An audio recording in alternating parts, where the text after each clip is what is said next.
Welcome to Countdown to Infinity, a Marvel's Avengers podcast. Although at this point, we're just kind of a multiverse podcast or something. But we talk all things Marvel's Cinematic Universe. And this week is very special because there's a new movie to talk about. And that is James Gunn's Guardians of the Galaxy Volume 3, the last of at least his trilogy of Guardians of the Galaxy movies. Some have this whole...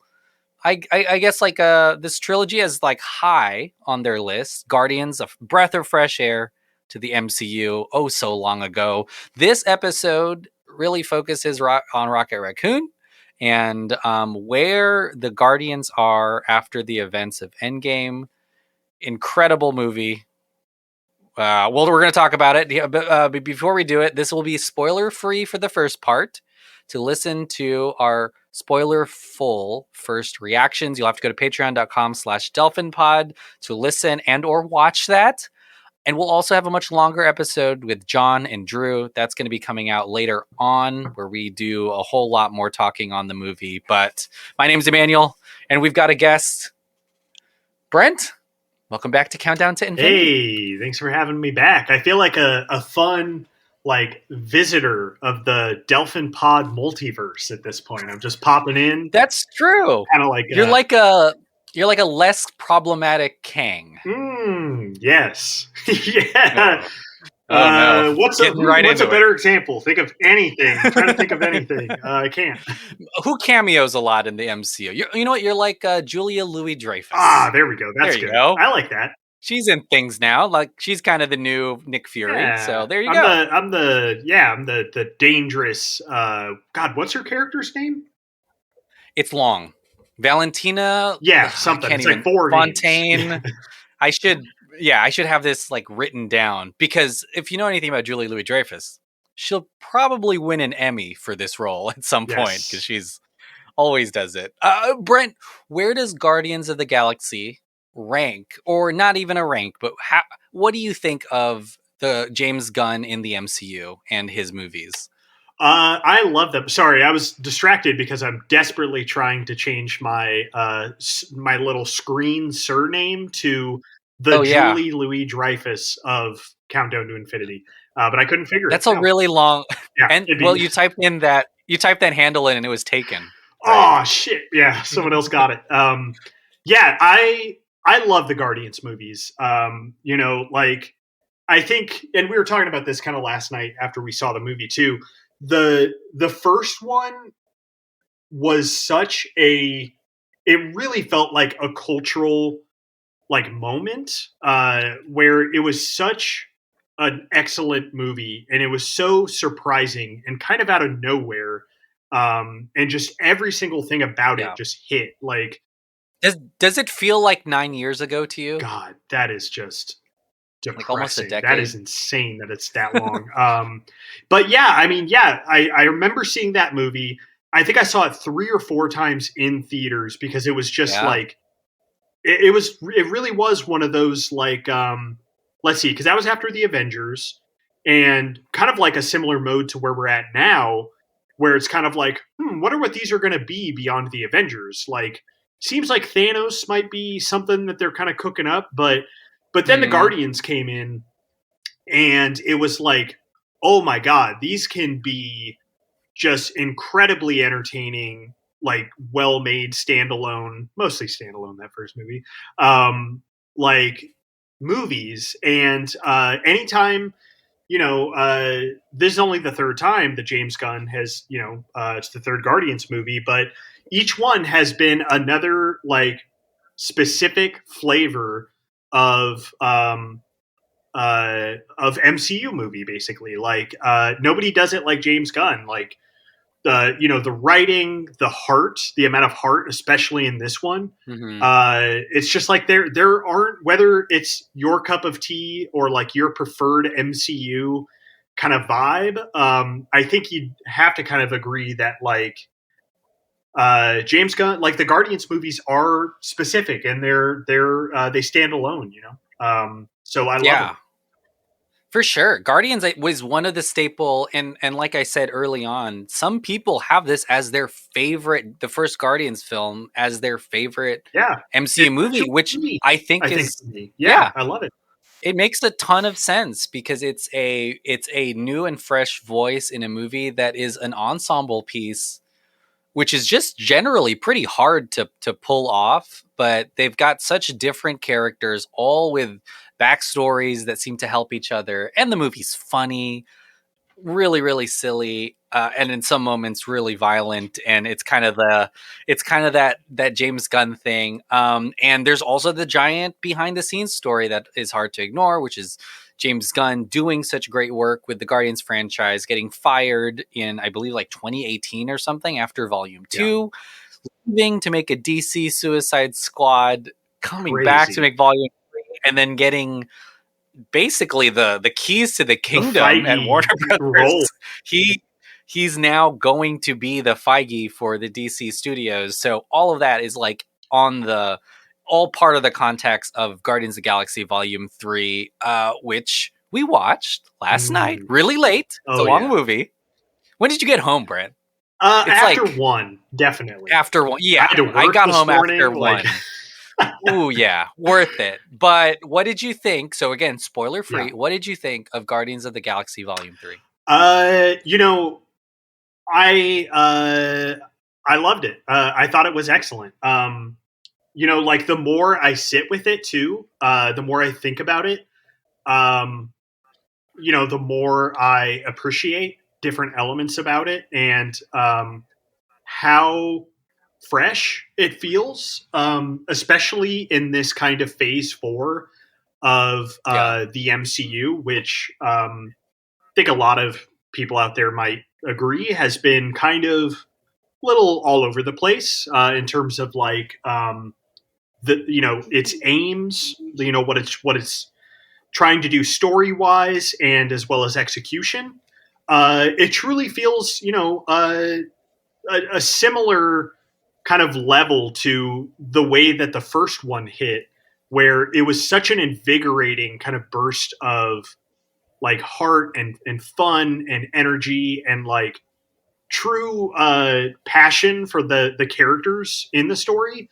It just hit me in that same way where like, I don't know, like the last few MCU movies that have come out, I've enjoyed, definitely, like to varying degrees. I've enjoyed all of them.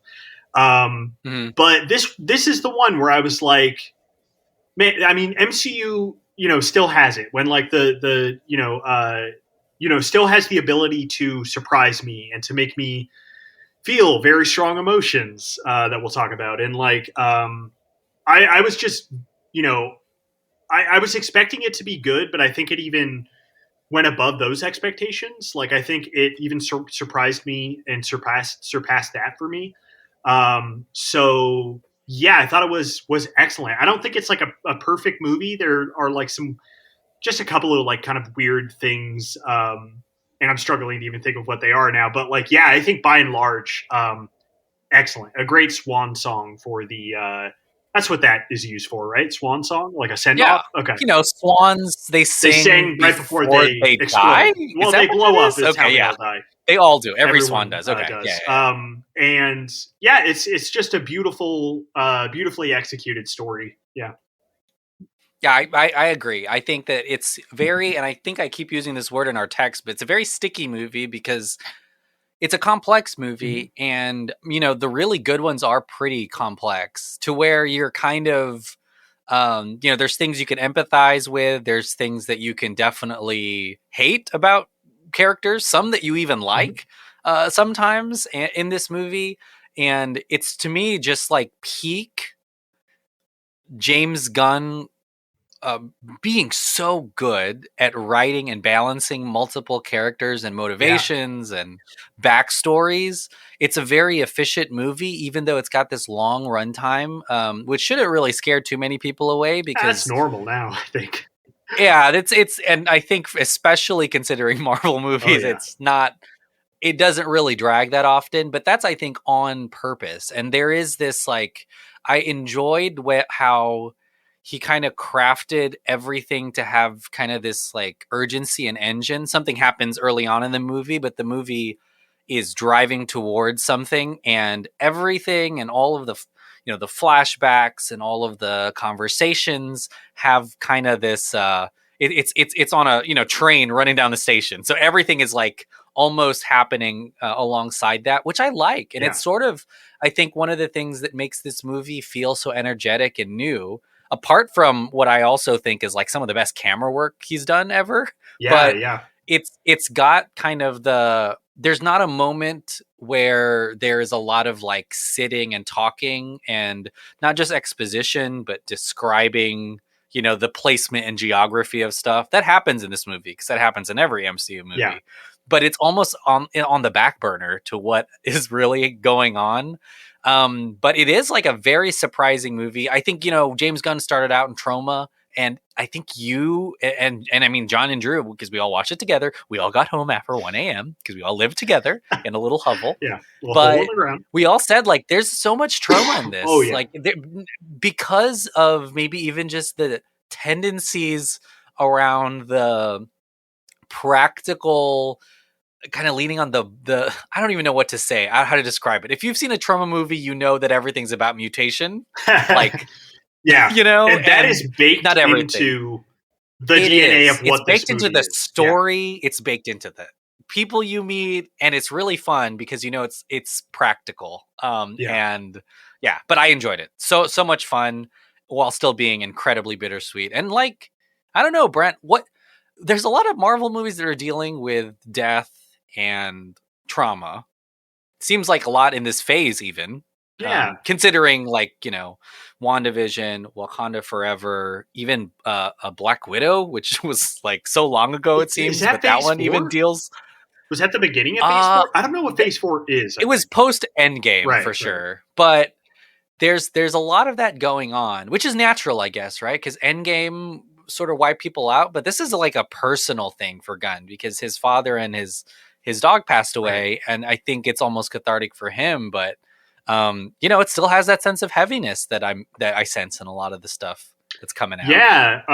And I just think like Gunn executes all that stuff like better than anyone else in the MCU, I think, because like I don't know, because he does have those personal ties. But I think like the biggest part is that he loves these characters. It's just so Yeah, apparent, like that in like every scene of the movie, how much he cares about the characters. Like you were saying that there isn't like a lot of talking about like locations and like plotty stuff, and there's not. But I do appreciate how much communication there is in this movie that is like personal and emotional and mm, about like what mm, characters are feeling and like stuff like that. That like if stuff like that is even in more recent Marvel movies, it feels very tacked on. It doesn't really feel like I yeah, think, like you said, like it doesn't really stick the same way that it does when Gunn's doing it because yeah, for him this is his final Guardians movie. He's saying goodbye to these characters. So I think that all of that kind of gets mixed in to this yeah. movie, and it makes it really effective, I think. What did you think of, again, without spoiling anything, what did you think about the high evolutionary and portrayed by Chikuri Uji from Peacemaker, and we've seen him in a bunch of Oh, other stuff right. too. But That's what do you right. think I of forgot. the high evolutionary and his whole thing? I It's hard not to spoil, but his whole, I guess, like just his aura. Yeah, I think he's a very good villain. I think he's one Yeah. of, if not probably easily the best Phase 4 villain, the best MCU villain in Mhm. a while. Um, you Yeah, without spoiling, like you talked about how the characters are like all multifaceted and have different that's what makes good character writing, I think, is like 1 second you agree with the character and you're like, yeah, go, man. And then the next you're like, oh, what the fuck are you doing? Like, why are you doing Yeah. this? This villain, without spoiling things, kind of avoids Mhm. all that and is I'll just leave it at that. A very effective villain for what Gunn is doing in the story. definitely. And he's a great actor. Crazy, he's so good in the movie. And crazy to think, and of course this is partially source material, still a very new original thing that mixes into, like we were talking about, that general kind of practical body horror, mutation type of vibe that is throughout this movie. It kind of is because of this villain who just deals in that kind of world, which is cool because it's not so random. And we've seen in a lot of Marvel movies incredibly random things. I don't want to point anything out to specific movies, not even ones that released recently, but this is like everything is a complete piece, and it makes sense that that joke from earlier, or one of the funniest jokes in the movie that happens later on, it makes sense that exists in the world of this villain because that's his whole thing. Exactly. And then of course we have Adam Warlock, who it was hard to know who actually was doing a lot of the heavy lifting on like the antagonist side. But plays I think they execute him pretty well. He's a kind of a complicated guy. He's really he's really great. And I think what's the actor's name again? Will Poulter. Will Poulter, aka Sid from Toy Story. He's great in this movie. He's really had some standout stuff recently. Like he was in Dope Sick, and he was excellent in that too. But yeah, what they do with his character too is very interesting and cool and entertaining. Very entertaining. Yeah. Well, before we wrap up the spoiler-free part of this, so again, everyone, there's a spoiler-full one on patreon.com/dolphinpod, and then we've got a giant long episode coming out soon that's probably going to push over an hour. What are your final spoiler-free thoughts? Any advice you'd give people watching this movie, or advice? Who gives advice before movies? I do. Make sure to buy a ticket. Advice giver.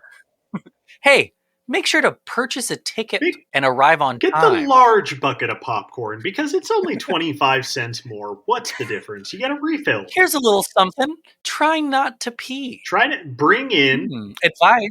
#lifehack. Get a little baggie of spaghetti.